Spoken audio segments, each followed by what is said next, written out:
to Verdict Vantage, covering breaking news stories. Thank you for supporting our research. We would like to extend a trigger warning before we continue. Please be advised. This video contains discussions about true crime, which may include topics such as violence, assault, and other distressing incidents. Viewer discretion is advised.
Verdict Vantage, thanks you for tuning in. Your support means the world to our channel. If you enjoyed this video, be sure to give it a thumbs up, leave a comment sharing your thoughts, and hit the subscribe button to join our amazing community. Stay in the loop on future updates by ringing the notification bell. And if you found this valuable, sharing is caring. Thanks again for being here.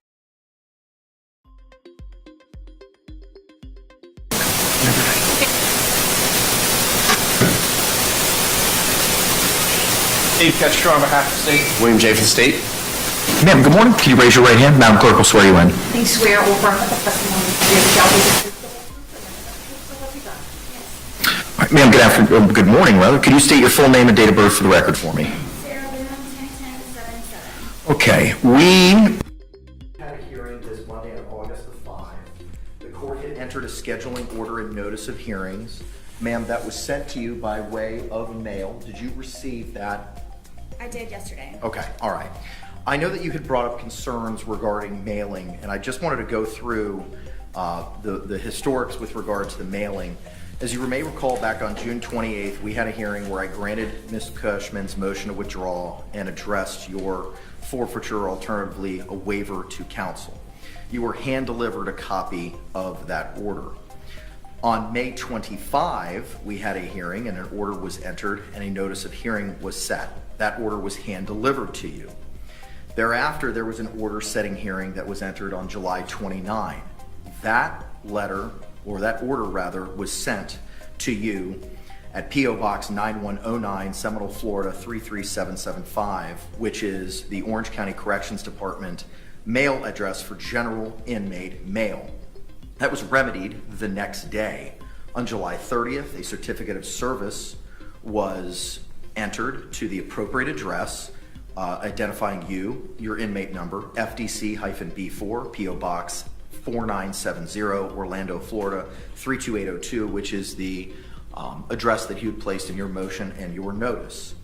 That certificate of service included the notice of filing of the memorandum from the Orange County Corrections Department, Security Operations, and there was also a certificate of service providing you the Justice Administrative Commission's response to motions seeking due process costs.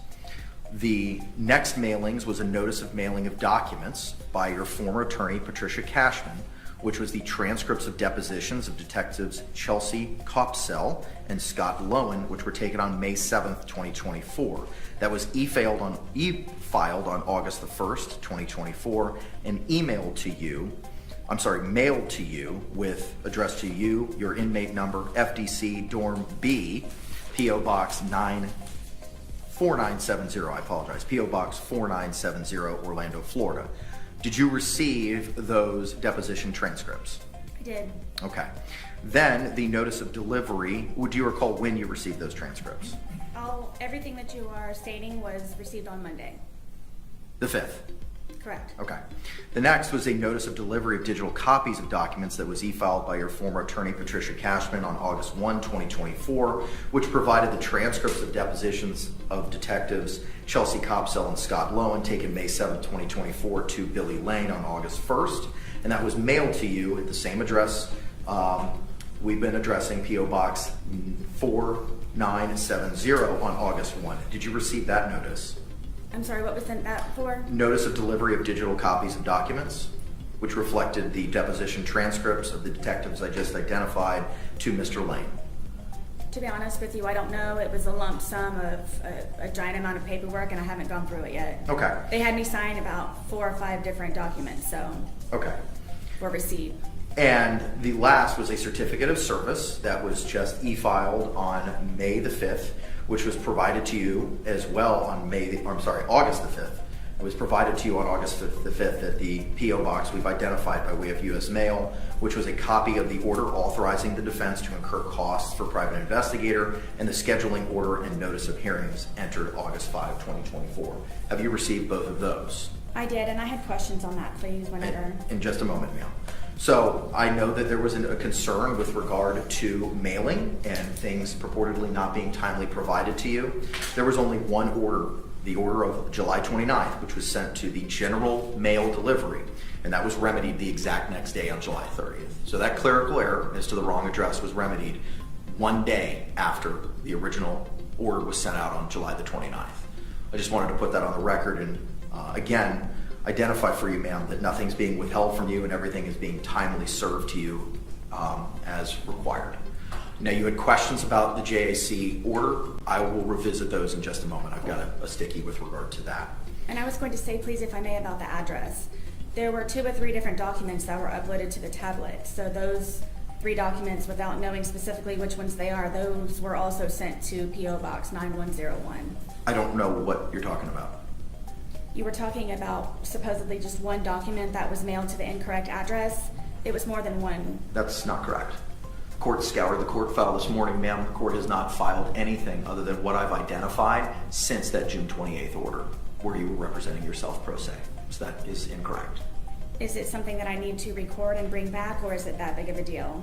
I can't answer that question. That may call for me providing you legal advice. Okay. But I can't tell you that other than the July 29th order, which was remedied the next day, everything has been sent to the appropriate legal mail address as provided by the Orange County Jail. We've had this hearing today to address a couple of things based on the scheduling order and notice of hearing that was entered August 5. The first was the digital evidence issue. I've been advised, I think through Mr. Lane, who I do see in the courtroom. Mr. Lane, if you could come on up, sir, so Madam Clerk can swear you in.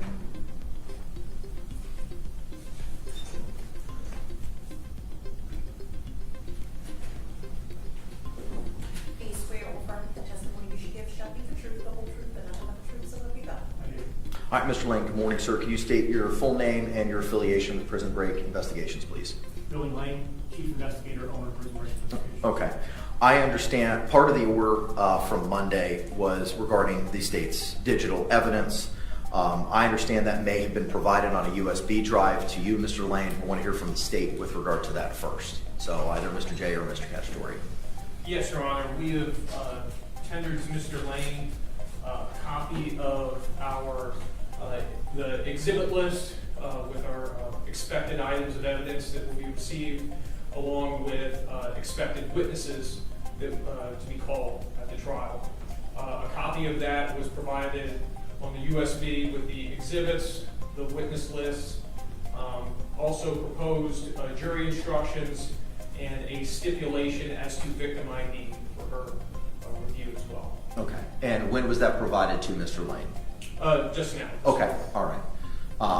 The witness and exhibit list that is included on that USB, do you have hard copies? I do, Your Honor. I would like to file them in open court. That was going to be my next question. Okay. And I have a copy for defense. Okay, very good. As well.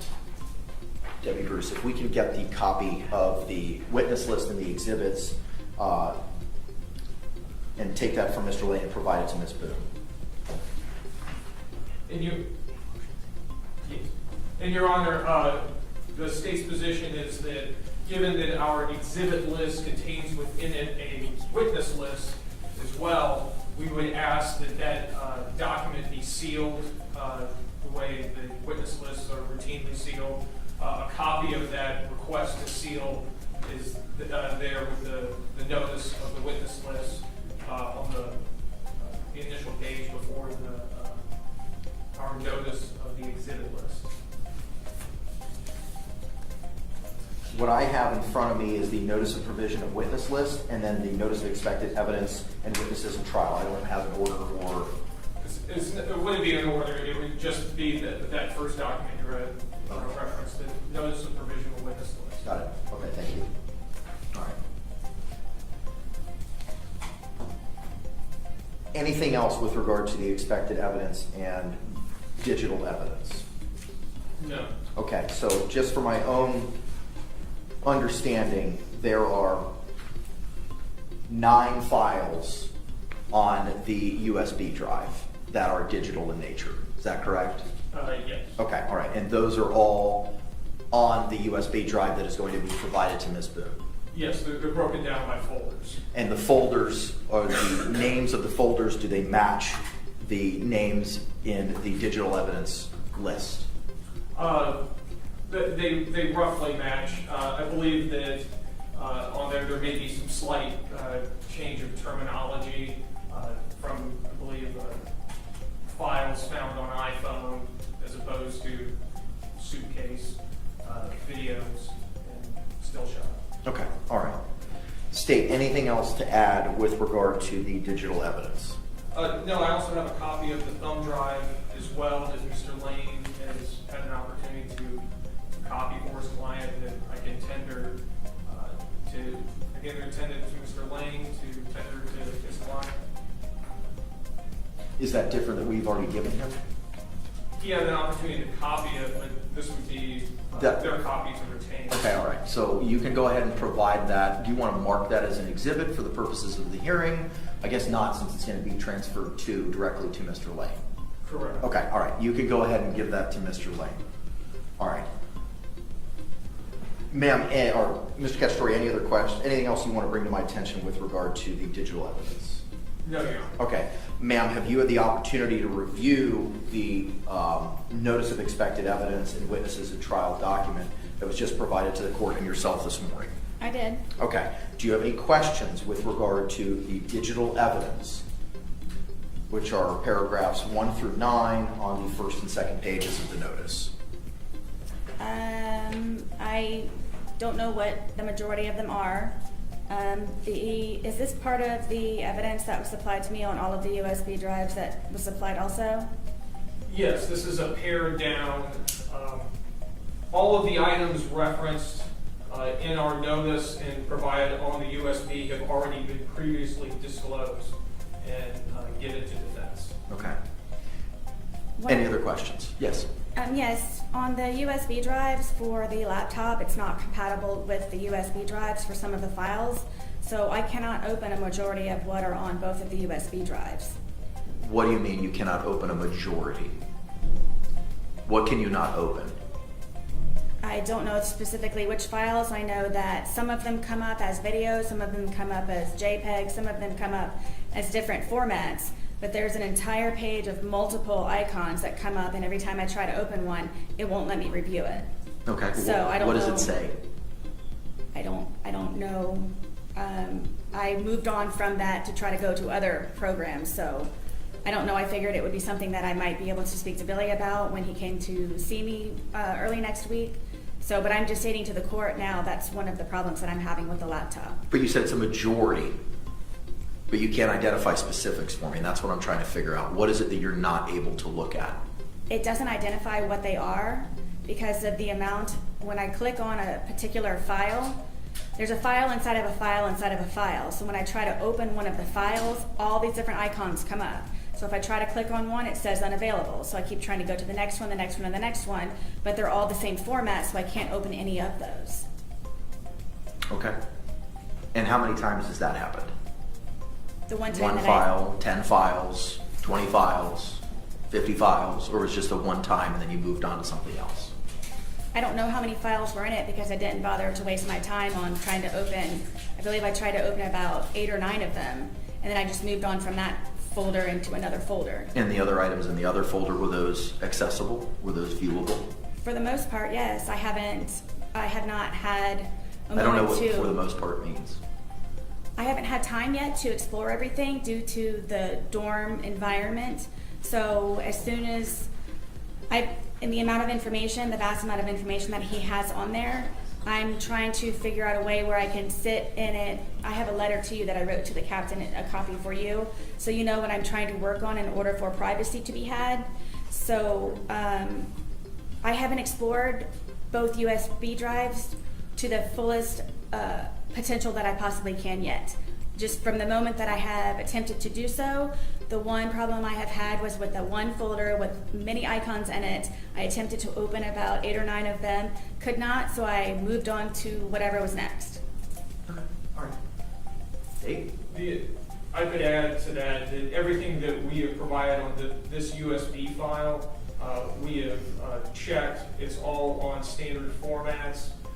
For instance, the public surveillance video that's referenced in our notice, we included both the original Publix files from there, and then we also had those files converted to VLC because they are easier to play in VLC. So if she clicks on that folder, she can click again on a subfolder, and she will find the VLC files for where the Publix video has been converted. So everything in there should be standard JPEG, VLC, and also believe an MP4 for some audio-only files. Okay. All right. Ma'am, do you have any other questions with regard to the digital information or digital evidence identified in the notice that the state's provided the court and yourself this morning? That was what was just handed to Mr. Lane. So, Mr. Lane, you and I would go over that when you and I meet. I will be meeting with you tomorrow. There is a concern that I will not be able to transfer this to Ms. Boone through the jail protocol. I have a remedy for that. With regard to, well, let me finish with the digital. Any other concerns, ma'am, as to the items identified in this notice? Until I'm able to open them and see them, no, I do not. Sure. Okay. State, anything else we need to talk about with regard to that issue? Not in regards to that issue. Okay. All right. So, Mr. Lane, I'm going to ask that you take possession of that jump drive that was tendered to you in court this morning, and you advise the court that you're going to be meeting with Ms. Boone tomorrow. Is that correct? About approximately what time are you going to be meeting with her? If you know? 9 a.m. Okay, all right. I have had the opportunity to have further conversations with Major Muhammad at the jail, including conversations regarding the physical documents. Ma'am, are you still requesting hard copies of the documents? I am. Okay. The jail has advised me that they've had conversations with you related to any other property or legal documents that you may need. Have you ever advised the jail that you have everything that you need and don't need anything else? No, one of the sergeants came and spoke to me yesterday, miscommunication of some sort, where I explained to her what I'm trying to do with purging my property and the property department so I can anticipate those discovery hard copies. Was that Tracy Hall? No, that was Hall. Her last name is Hall. So it was Hall, H-A-L-L, correct? Yes. Okay. But someone sent her to me to see me, so I just don't know who that was. Who was it you communicated with yesterday regarding your personal effects that may have been in a property locker? Miss Hall. Okay, all right, thank you. Do you know Miss Hall's first name? I don't know any of the officers. Okay, all right. So in conversations with Major Muhammad, they are going to be able to accommodate you having your paper copies. So Mr. Lane, I know that you took custody of those and have had them. So tomorrow, when you meet Ms. Boone at approximately 9 a.m., you will meet Mr. Muhammad as well. Well, let me ask this. Are you able to go to the jail today? I can. Okay, so I know for a fact that Major Muhammad is available today, and he may be expecting you to arrive today. If you are able to provide to him the banker's boxes that were identified as A and B and that jump drive, and then provide the court with a notice as to when and what time and that to whom you gave it should be Major Muhammad, those items, so we can file it in the court file. And those will then be, the digital evidence will then be provided with the laptop in accordance with the protocol that we've gone over previously, and Major Muhammad will make sure that Ms. Boone has access to the hard copies. So after conferring, well, let me ask this. State, do you have any other position with regard to the motion that was set to be heard today, the defendant's motion regarding seeking her hard copies? No, no. Okay, so for the record then, that motion will be granted. The motion for defendant to lawfully receive, review, utilize the original hard copy discovery, 2 boxes A and B, submitted to the court by former attorneys on June 28, 2024 for preparation of trial in her criminal case. As ordered, Mr. Lane will deliver those to the jail today and seek to have them delivered to Major Malik Muhammad, along with the digital the USB drive with the digital evidence. Mr. Lane, the deposition transcripts of detectives Chelsea Copsall and Scott Lowen were purportedly sent to you on August 1st. Did you receive those from Ms. Cashman? Yes. Okay, were they a part of the 2 USB drives that we addressed on August 5. You had the smaller one, which was everything you digitized from the 2 boxes, and then you had the larger one of other materials that you had been given previously. No, but I do have a drive that I can put them on and make sure they get to the jail today. Okay, if you could make sure, sir, that when you drop off the other 2 things, digital copies, I know Ms. Boone has identified that she has physical copies, but I'd like to give her digital copies just in case. State, do you have any questions with regard to the court's directive to Mr. Lane regarding the hard copies, depositions of the detectives, or the digital evidence the state may seek to admit in trial? No, Your Honor. All right. Ma'am, do you have any questions for Mr. Lane regarding those 3 items? No. Okay. Can Mr. Lane be released? Yes. Okay. If you want to, can he be released, ma'am?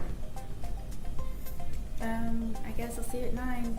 Okay. Sir, if you could endeavor to do that today, I would greatly appreciate it. All right. Thank you very much, sir. Thank you. All right. The next matter this morning is the defendant's motion for defendant's reasonable freedom and movement by allowing her to be unshackled, unhandcuffed, to function equally and comfortably while utilizing the courtroom that was hand-filed with the court on August 5, 2024. Court has had the opportunity to review that motion and the law regarding restraints. State, do you have any positions at this time with regard to the defense's motion? Your Honor, in speaking with courtroom security, we would oppose the motion, and we have Corporal Gavin Lowton available to supplement this court's knowledge on the issue. Okay. So, ma'am, we're going to have a hearing on your motion. The state will call the corporal. He will be inquired by the state as to some concerns that they may have, and you'll be given the opportunity to ask him questions or cross-examine him after the state's concluded asking any questions. Do you have any questions about that process? Is that today? That will be happening right now. Yes, ma'am. Okay. Do you have any questions about that process? I don't. Okay. All right. Let's go ahead and call your witness. State. State will call Gavin Lowton.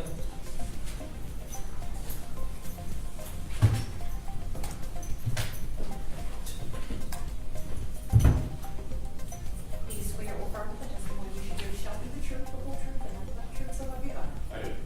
Sir, good morning. Can you state and spell your name for the record for me? Gavin Alton, Gavin, Lwtan. All right. Thank you. State, you may proceed. Good morning, sir. Good morning. And what is it that you do for a living? I work for the Orange County Sheriff's Office as a deputy sheriff. And to what area of the sheriff's office are you assigned? Court and security. And how long have you worked that assignment? Over 5 years now.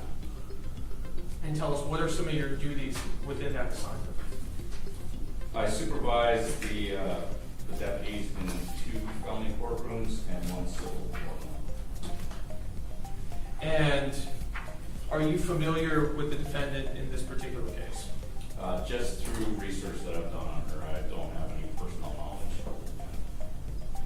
And what, in regards to that research into the defendant, what is your position as the head of security regarding her request to be free from shackles?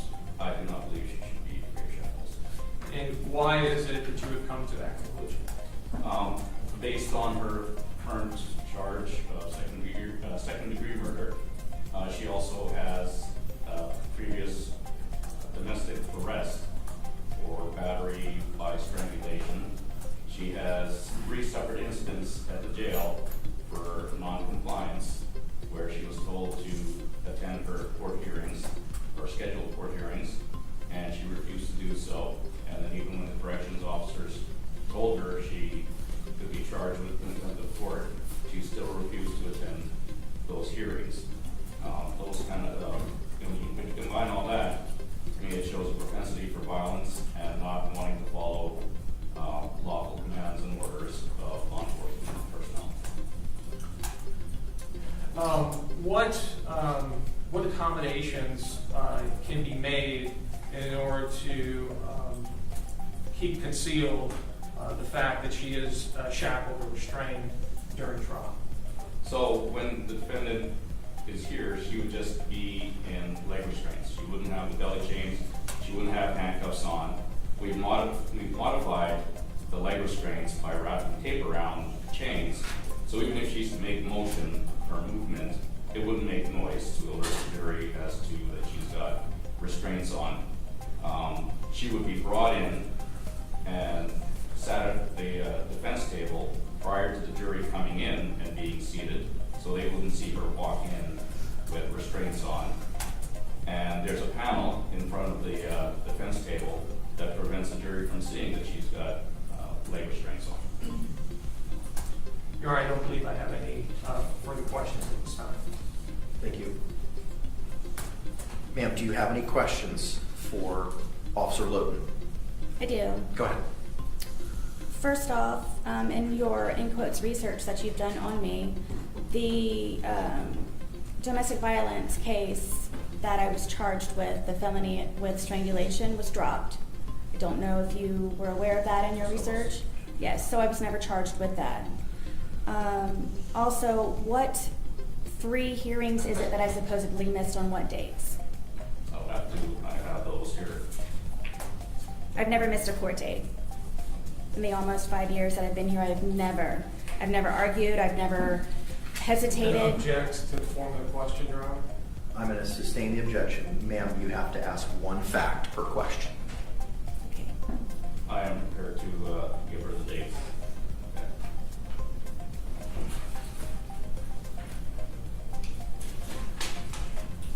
On September 15, 2023, that was one of the times you refused to attend. October 16, 2023, and January 28, 2021. And do you know what those were specifically for? For court attendance, wherever you were scheduled for that day. For a hearing or pretrial or withdrawal? I don't know. This is just information from the jail where the corrections officer said you refused to attend your hearings. So is that on record that I have supposedly refused these 3 dates to appear in court? At the jail, yes. Who is your contact, please? I've never missed a date. This is a database that I got this information from. Do you know when it was last updated? I don't know. Okay, so do you know how I have never missed a court date to the present date? I don't know specifically what these 3 dates are for. In order for me to have supposedly denied going. Do you know the name of the officers for each one? You do? Yes. Please. For the September 15, 2023, it is Corrections Officer Portia Hines. Could you spell her last name, please? Hines. And you said the date was 9/15/23? Correct. Okay. And if you would like, I can read her comments in her report. Sure. At approximately midnight, I informed inmate Boone, Sarah, that she was scheduled to appear in court today. Inmate Boone stated she did not want to attend court. I advised her that her absence could result in being held in contempt of court. Inmate Boone stated she understood and continued in her decision to refuse. Corporal L. Cameron was notified. This report is being generated for informational purposes. But it doesn't say what it was that I supposedly refused. To attend court. It doesn't say specifically what your hearing is for. Okay. Second one, it'll be Officer Christy Green. And what is this date for? I'm sorry, what's that? Which date is it that you're referencing? That's going to be October 16, 2023. Okay, and I'm sorry, the name? Green, Greene. And what was the first initial, please? K. Greene. Yes. 10/16/23. Yes. Okay? And the third one is January 28, 2021. And the officer is Jasmine Scribner. Scribner. What are the comments, please, for Green? At approximately 0300 hours, I advised inmate Boone, Sarah, that she was on schedule to attend downtown court. Inmate Boone stated she did not want to attend court. I informed inmate Boone that if she fails to attend, she could be held in contempt of court. Inmate Boone acknowledged she understood and continued with the decision to refuse to attend court. Corporal Ward in the Booking and Release Center, transport officer, was notified. All proper notations were made in the IMS. Okay? And January 28? At approximately 0334 hours, inmate Boone, Sarah, was advised she has downtown court and to start getting ready. Inmate Boone stated she did not want to attend court. I informed inmate Boone that she could be charged with contempt of court. Inmate Boone still refused to attend court. Corporal Hall and the Booking and Release Center transportation officer were notified of this incident. This report is being generated for informational purposes only. And all of those comments were made on the day of that I supposedly refused. I don't know when they entered that. It doesn't state in their IMS, in their program? It might, but I didn't take that information out. Okay. So I'm trying to figure out how it, I know all 3 corporals and the sergeant, so I've never refused court. There's no reason for me to want to refuse court. I'm going to object this to asked and answered. I'm going to sustain the objection.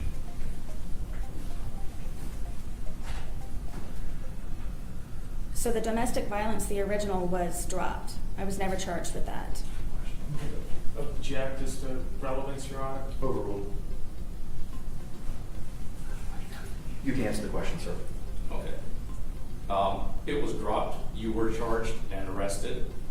I don't know why the state dropped it. It could be because both parties, based on the report that I read, did not want to cooperate, so they probably didn't have information to go forward with the charges.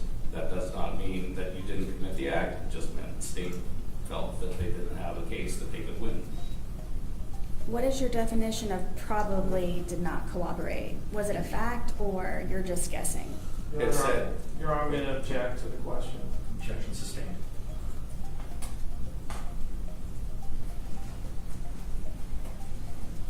Both of the charges were dropped for Mr. Torres and for myself was because we did cooperate and there was not enough information.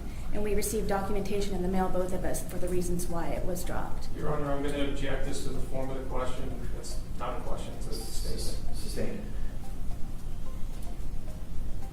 Forgive me, because I don't know what I'm doing. I'm trying to provide my information for what it is that I'm being accused of.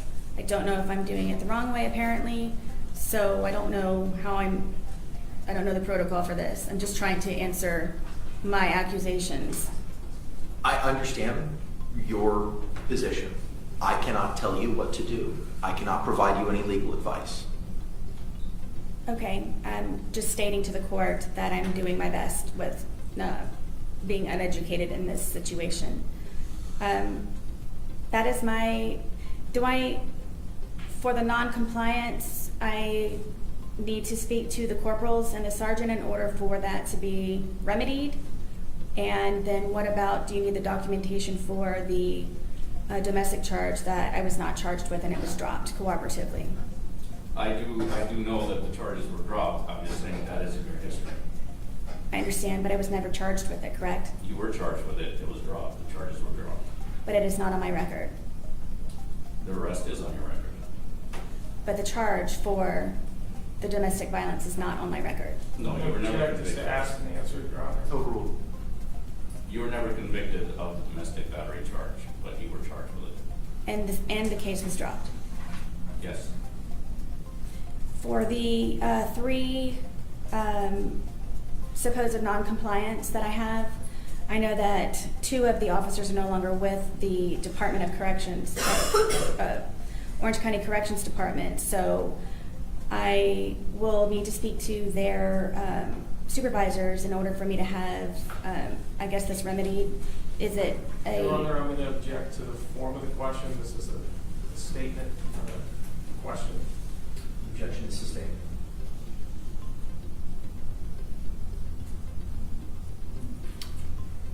I guess I will provide information to you for the non-compliance occurrences that I'm being charged with. Your Honor, again, I'm going to object as to that's not a question, it's a statement. The objection is sustained. I know this is a lame question, but what does sustained mean? That means the state's legal basis for you asking that question is correct, and the court will not permit you to ask that question Thank you. in the way that it may be asked. What do I need to provide to you in order to have that remedied, in order for me to be unhandcuffed? Your Honor, again, I'm going to object as to the form of the question. Overruled. Whatever documentation, but I believe that the decision as to whether or not you'll be in restraints will be made today. I understand, but it can be made. What's that? The decision in order to be unhandcuffed. Correct. I suppose if you have documentation to say that this was all fabricated, then I wouldn't be able to use this. Correct, as you telling me about the domestic violence. That cannot be used against me either. It is still part of your history. I can bring it up. Right, but just to clarify and conclude, I was not ever charged with that. Again, I'm going to object. It's going to ask me answer. Sustained. Okay, do I provide this information to you? You can provide it to the state. Okay.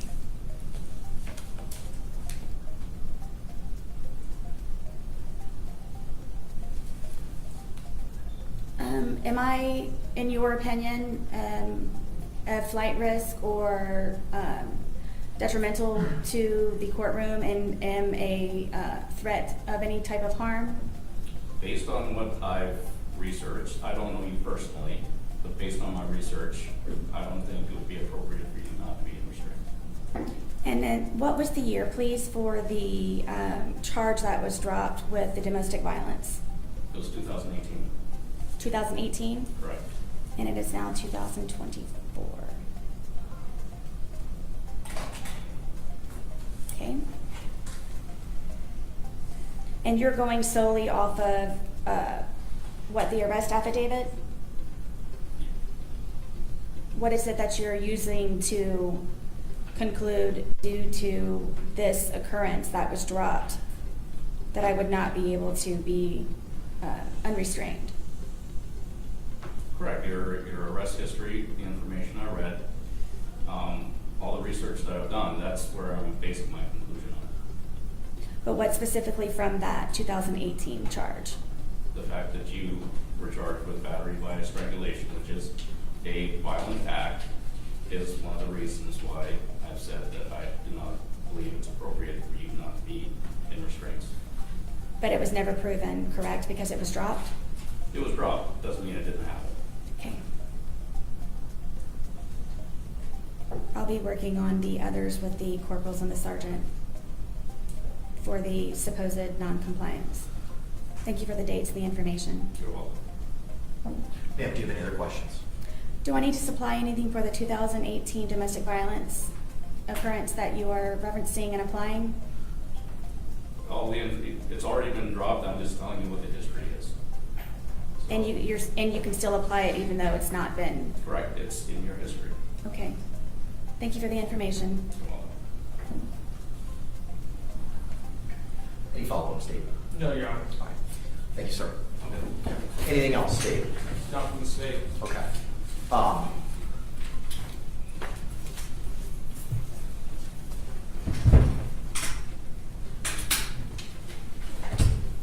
see Deputy Barnett here. Could you come up, sir?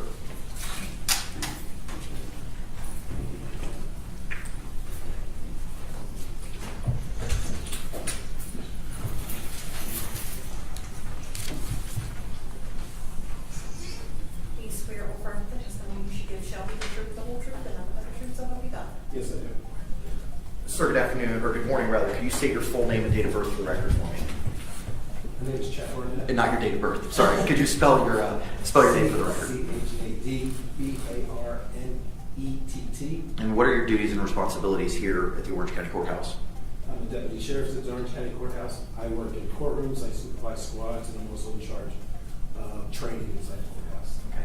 Is there any training that's addressed with regard to other security measures other than shackles that may be provided for defendants? Yes, we have an item called the stun cuff that is also used in the courtroom. Okay, could you step us through what a stun cuff is? A stun cuff is an electronic device that's wireless. It's boxed secured to the leg. It has 50,000 volts, and it's able to be remotely sparked from a distance. How is it fixed or placed on a person? It's dual strapped along the calf of either leg. It can be hidden in the pants and gives the ability to people to walk around. And who is in charge of operating that device? It'll be an assigned officer that's been trained in the device. And step us through the operation of how that device is utilized or operated by that officer.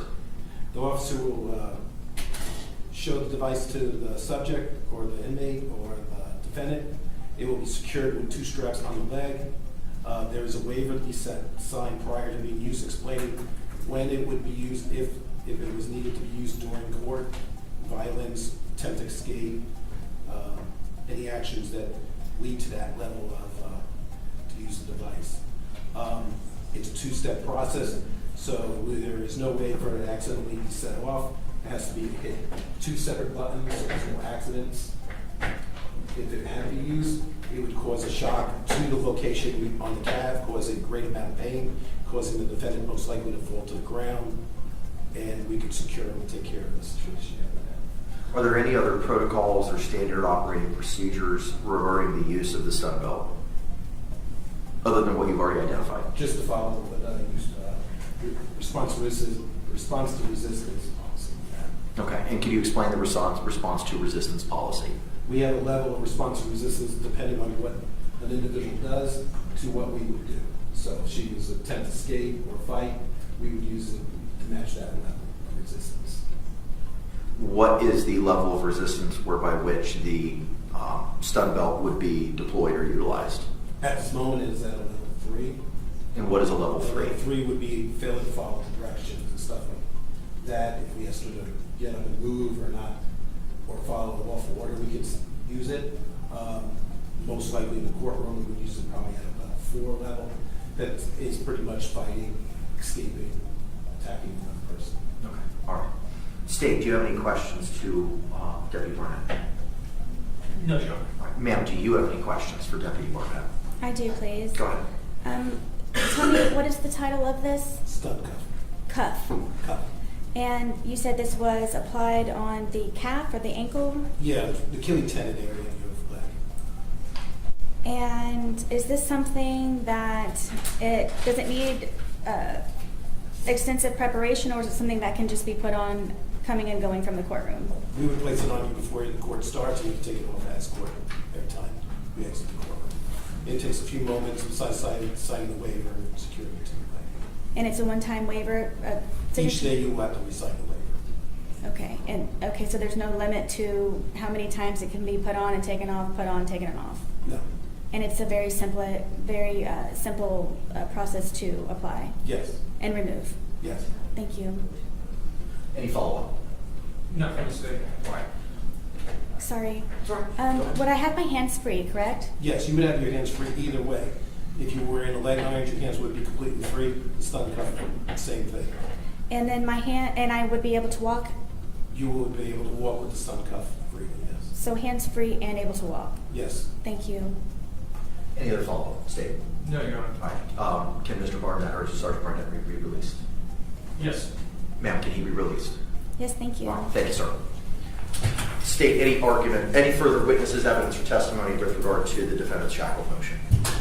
No, Your Honor. Ma'am, do you have any other things that you would like to tell the court with regard to your motion? I don't understand what Sergeant Burnett was that you all providing me an option?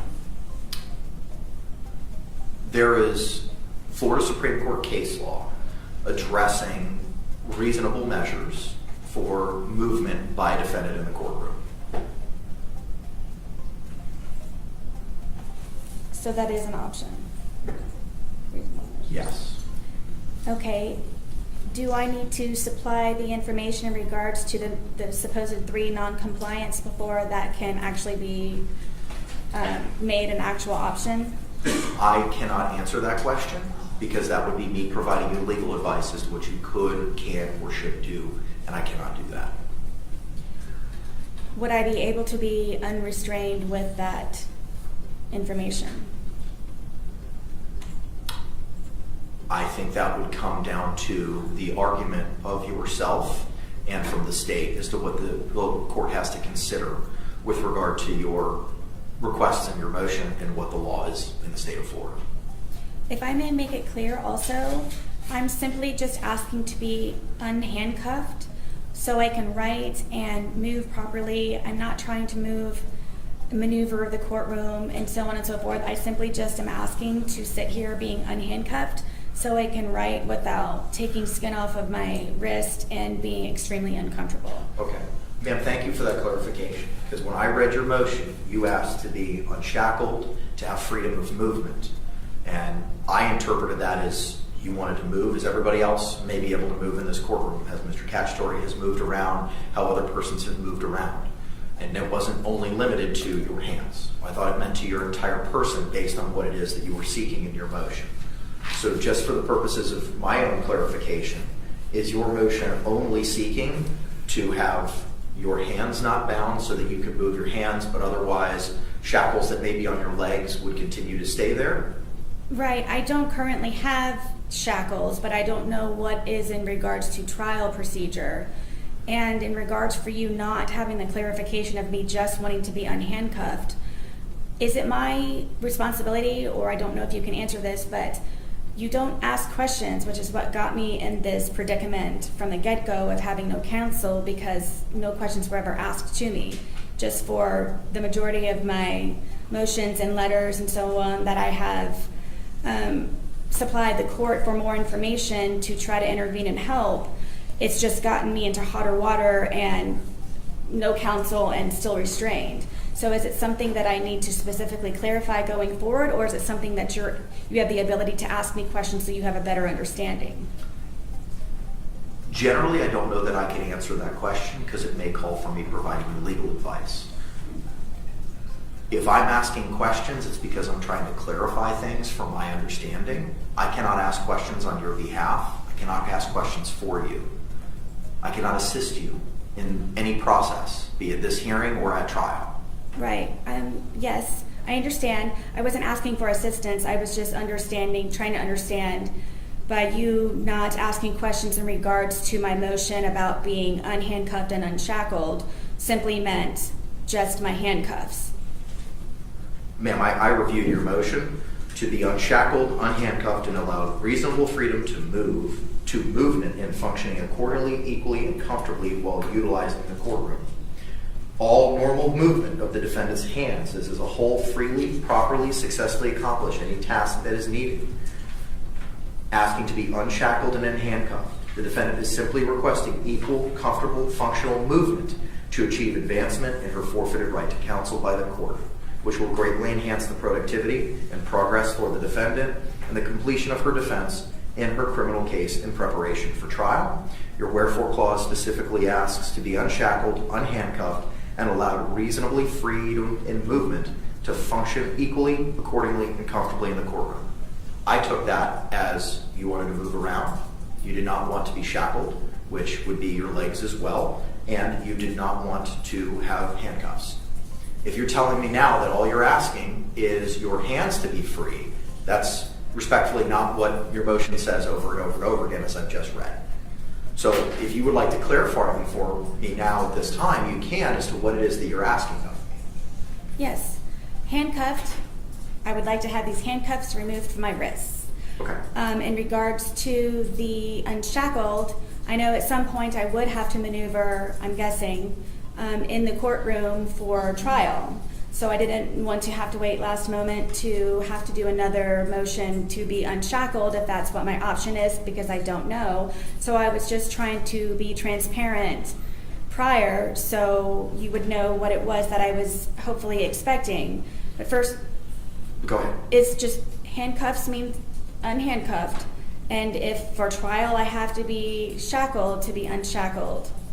Okay, and when you say unshackled, what do you mean by that? Just so that we're all on the same field. Shackled, as far as my understanding is from being shackled, means that I have this along with my waist, along with my ankles. So unhandcuffed is simply for the hands and the wrists, and then unshackled would be for my ankles and for the feet. And is that what you were seeking for trial purposes? I didn't know if I was going to be shackled or not. So that was why I was trying to be transparent and up forward by doing so now, to make the court aware that that would be a request of mine at the time. Okay, all right. So you would be seeking to be unshackled, no leg restraints, no arm restraints at trial, right? Please. Okay. Yes. Would you also be asking of the court to move around the courtroom when trial would take place? I'm not sure if this is considered legal advice, but I don't know. I know from seeing other trials, the state and the defense they maneuver the courtroom in front of the jury, so on and so forth, and they hand things back and forth. I would have to have other movement other than me sitting here. So yes, I would have very limited, reasonable movement in the courtroom for trial. Okay. Yes. Is there anything else, ma'am, that you would like to tell me with regard to what you were seeking in your motion to be hands-free, for lack of a better word, during any hearings that we may have, and then to be hands-free, unshackled with your legs, and to have movement in the courtroom during the course of the trial? Is there anything else that you'd like to tell me about those requests? I don't know if you've been able to see my difficulty with just simply trying to take notes. Yes, very much I would like to be unhandcuffed, just to sit here and be in attendance of my hearings, conferences, whatever it is. For the trial, when the time comes for any limited movement that I would have, the stun cuff, I would sign the waiver now. Just whatever it is that I can do in order to enable myself to be able to have the same comfortable atmosphere and movement and equal opportunities just as everyone else. Okay, thank you. Anything else you'd like to tell me, ma'am? No, Your Honor. Okay. State any argument. Your Honor, you've heard the Sheriff's Office's position. They're in charge of courtroom security. They presented basically their position is she should not be unshackled, but you've also heard from Deputy Barnett, who explained the options that are available to the court. Our position is if you do not allow her freedom of movement with the stun cuff, then today is probably the best day to start talking about the logistics of how we're going to do this trial so it does not create the inference that she is an inmate. Does that mean the state will be sitting at counsel table to question witnesses? How are we going to go about getting back and forth to the clerk and to the witness to present exhibits if she is not going to be able to do the same with shackles? So we just want to bring everything to the court's attention so we can get it all settled today. I agree, which was the purpose of why we wanted to set it for today, to address all those circumstances and again think ahead. Ma'am, do you have any closing remarks or arguments that you'd like to make to the court about your desires to be unhandcuffed, unshackled, and or utilize the stun cuff? I believe that it is unfair that you, number one, want me to represent myself, and then number two, you would like for me to represent myself while being handcuffed, to be able to progressively and actively participate properly in the same as others with just simply being able to write notes. At some point, I'm sure I will be bringing things with me to court that I need to reach for, to open, to pass normal functions in a body as a whole, with the same equal level as anyone in the courtroom would have in order for myself to be able to do the same and function fairly and appropriately. I don't know if this is legal advice or not, but in a trial, are you able to tell me, are defendants shackled? Or is this something that I don't even need to worry about because they're not even shackled? Typically, ma'am, the defendants have leg shackles that, as Deputy already identified, Deputy Lowton identified, they're wrapped so that they're muffled, so that they don't jingle jangle or bring any noise attention. And the privacy panel is located in front of defense counsel's table, would prohibit the jury from seeing those. Their hands are free, but the legs are in restraints. Thank you. Yes, I very much would like to be unhandcuffed just to simply take notes and function normally and equally, just for hearings and so on and so forth, which we have a lot scheduled futuristically. And then when trial comes about, either way with trial and or hearings, the stun cuff, I am readily awaiting for that to be an option and to apply as soon as possible. Whatever it is and however it is that I need to, just to at least just have these removed. Okay, got it. Any closing remarks, Mr. J? No, Aaron, just address all the concerns which weren't the court's plan. Got it. All right, thank you very much. I think the Florida Supreme Court has given us the guidance specifically for a case just like this in Weaver versus State, 894 Southern 2nd, 178 by the Florida Supreme Court in 2004. In that case, there was a pro se defendant who was representing themselves who had been charged with first-degree murder, and there was no prior history of violent courtroom outbursts. The defendant in that case was representing themselves, and there was some concerns as to being allowed to move around the courtroom during trial may present some safety hazards. The court identified as there would be, in our case, potential sidebars, access to witnesses, evidence, jurors, etc. And that in that case, Weaver's pro se status meant that he would be moving about the courtroom in close proximity to the judge, jurors, prosecutors, witnesses, and potential firearm evidence. This closer proximity to various trial participants arguably raises greater safety concerns than a defendant who is represented by counsel and has no legitimate reason to wander beyond the defense table. Given those circumstances in which a defendant is charged with first-degree murder who is representing himself and moving about the courtroom in close proximity to trial exhibits, especially adverse witnesses, the trial court did not abuse its discretion, even though Weaver had no prior history of violent courtroom behavior. In the Weaver case, the Florida Supreme Court found that the trial court's utilization of a stun belt was not so prejudicial when measured against the other alternative forms of restraint, and whether those alternatives are less prejudicial or viable. There was virtually no alternative to a stun gun given the visibility of other restraints and the security concerns posed by Weaver's pro se status in that case. It is clear as a matter of Florida law that a criminal defendant's right to be free of physical restraints is not absolute, and that under the circumstances in the Weaver case, the decision to employ a stun belt constitutes a rational exercise of the trial court's discretion that was reasonably necessary to ensure order and safety in the courtroom, and especially in light of the defendant's pro se status. In that case, we had a firearm. It was first-degree murder. Here we have second-degree murder. The incidents identified by Officer Lotan as to non-compliance in jail for purportedly refusing to return to show up at court, and the charge itself.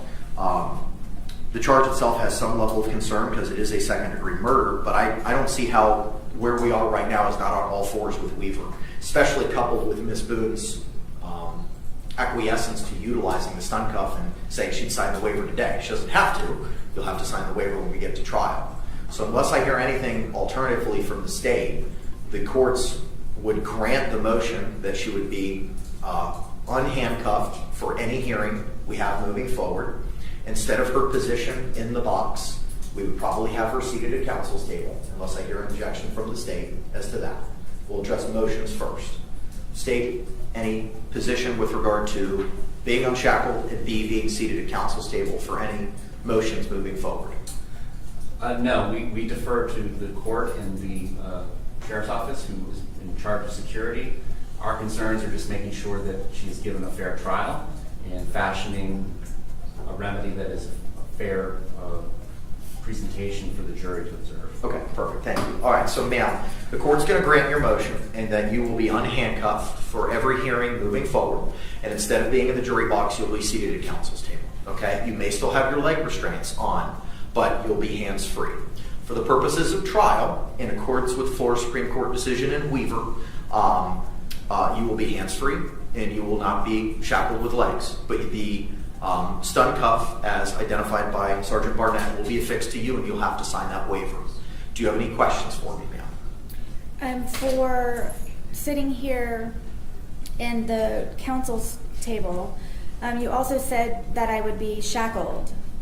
I'm not shackled now. Will I be shackled then? My understanding is that you were. If you're not, and the only thing you have is your handcuffs? Correct. Is that correct? Correct. Okay.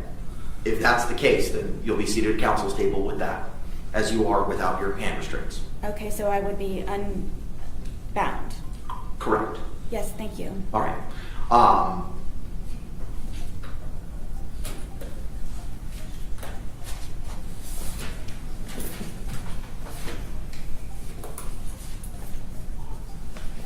The other item I have on... Yes, sir. I think the sheriff's office is looking for clarification, and I think I am too. Okay. I think the situation is because she has handcuffs on now, she doesn't have leg restraints, but for hearings, when her hands are unrestrained, her legs would be restrained. Okay, I'm getting a thumbs up from the deputy in the back that that's the case. Is that the standard operating procedure, Deputy Loden?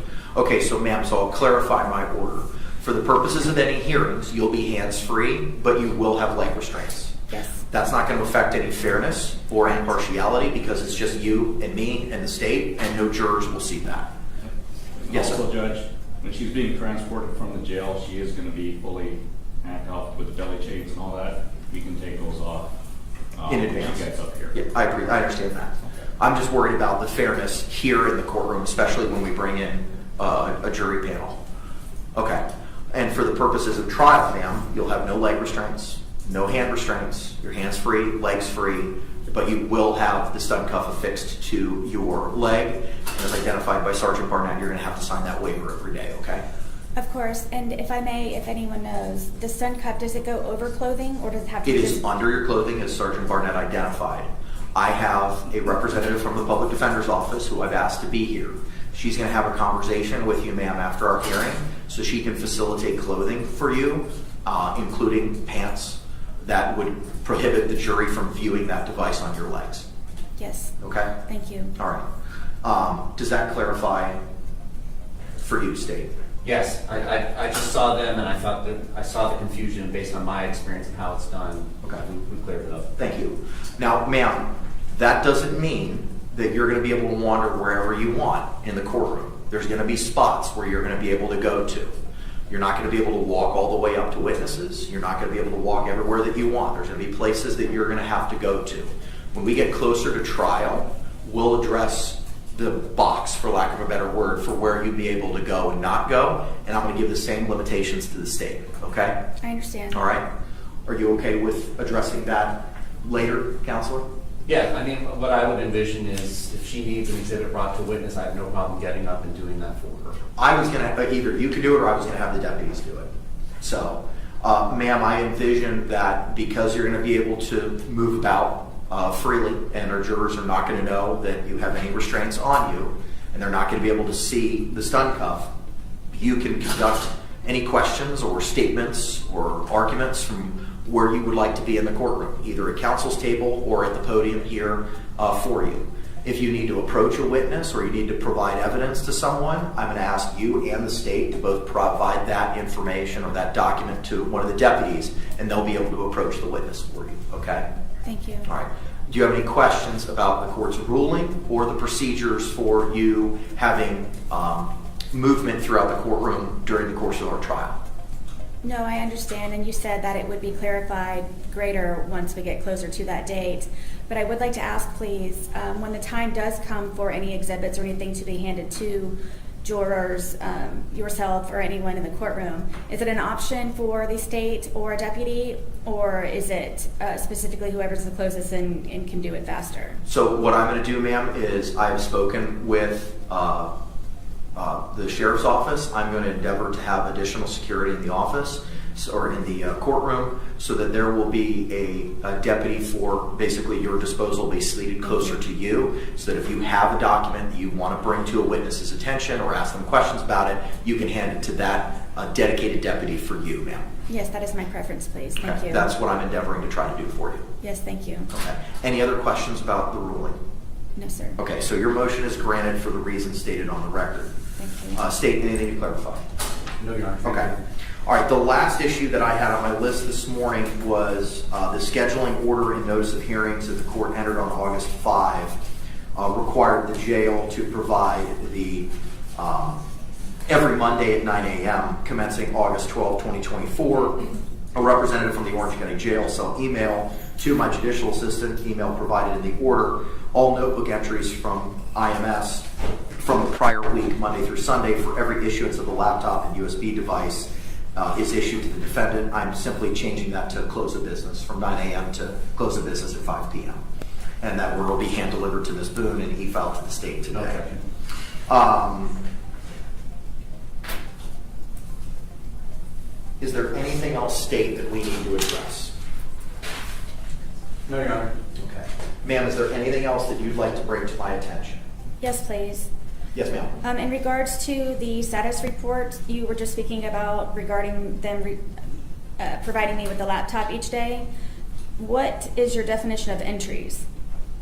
The protocol, ma'am, that was read to you, that you were given a hard copy of Monday and was also mailed to you on, I believe, the 30th at the appropriate P.O. box for legal mail.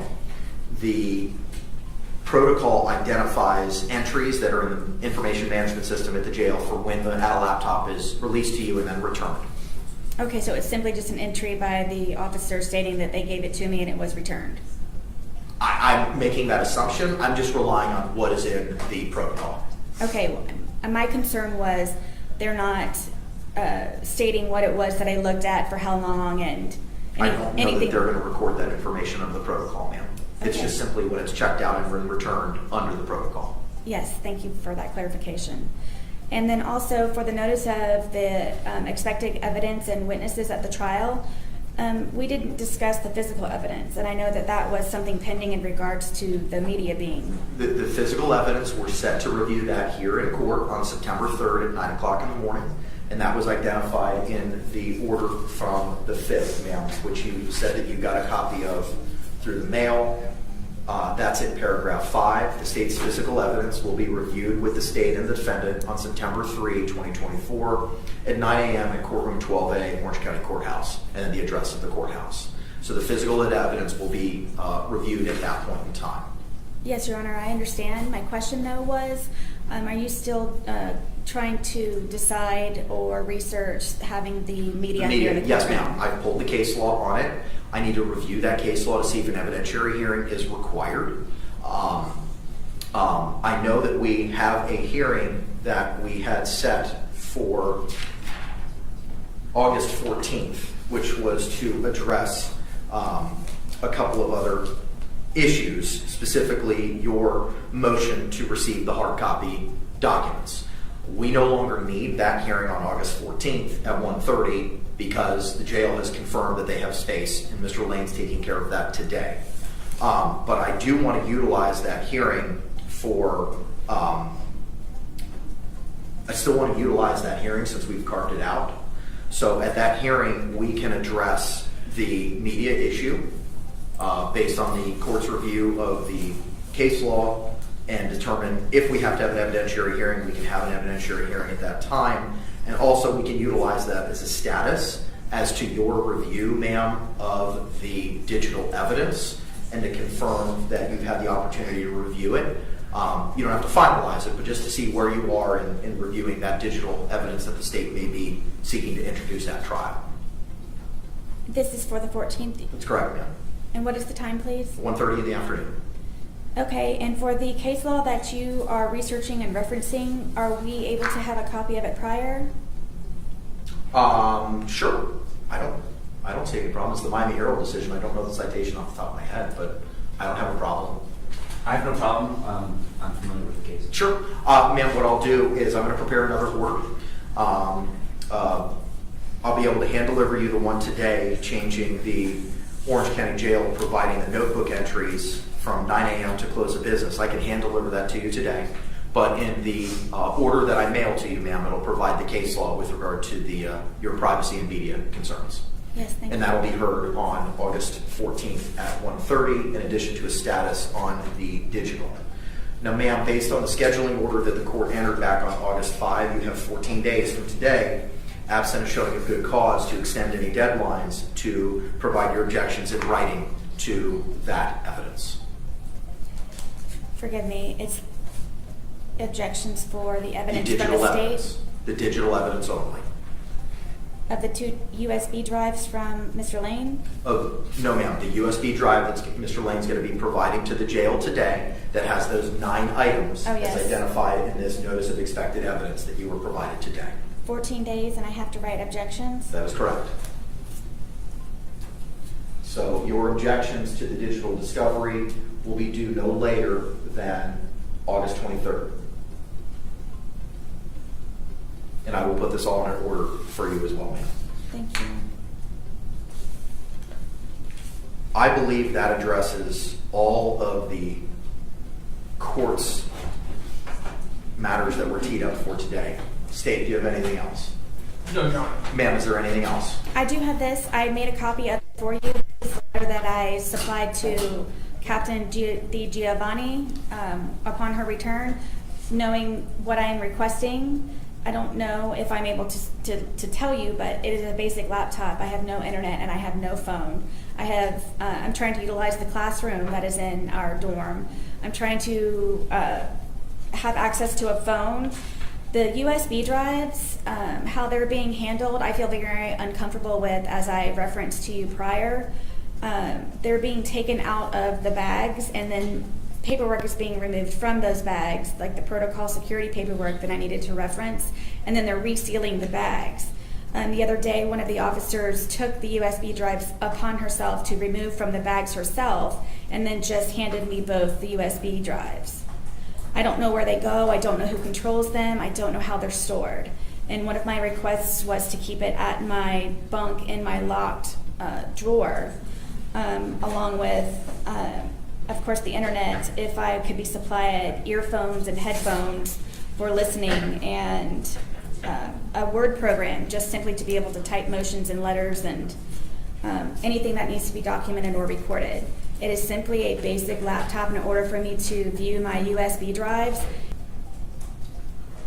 Ma'am, you can give your letter to the deputy. We will file that in the court file.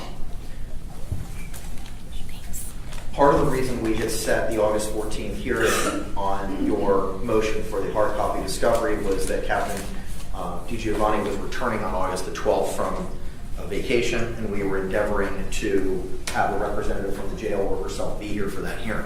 So in addition to a status as to your review of the digital evidence, a hearing on the media request, or prevent media from being at the September 3rd discovery viewing hearing, will address your concerns as identified in this letter, and have a representative from the jail, be it Captain DiGiovanni or someone else, here to address those concerns. Thank you. And if I may say one last thing, please, in regards to the media being a part of my discovery hearing, I am highly opposed to it. What are you highly opposed to? That is, I know that I have a lot of my case details that are already online. For me to be recorded, inspecting and testing and photographing, I believe that is my business only, and one bit of privacy that I should be able to maintain, especially being in the courtroom doing so. You're talking about the September 3rd evidence hearing, right? For the media? Correct. Correct. Okay. Again, ma'am, we're going to have that hearing on the 14th. Thank you. Okay. All right. Any other questions, ma'am? No. Okay. I will see you all on August 14th at 1:30. Oh, thank you. Ma'am, as the attorney from the Justice Administration Commission had identified, he has provided the court via email the pro se packet. I have a hard copy for you, and I'm going to have Ms. Berrios also send you a copy by way of the mail. It was already mailed? Okay, we're going to mail you a copy as well, ma'am. Today, I'm going to give this to the deputy to provide to you. This is the pro se packet that the JAC attorney made reference to on our hearing on August 5.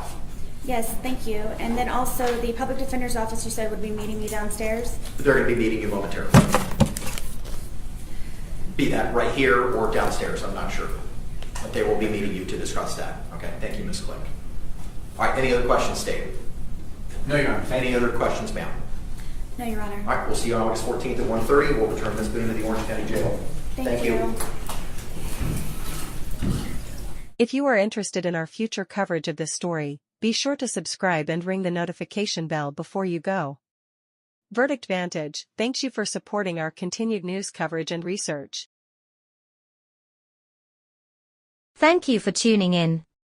Stay tuned for more breaking stories, and remember, email verdictvantage@gmail.com.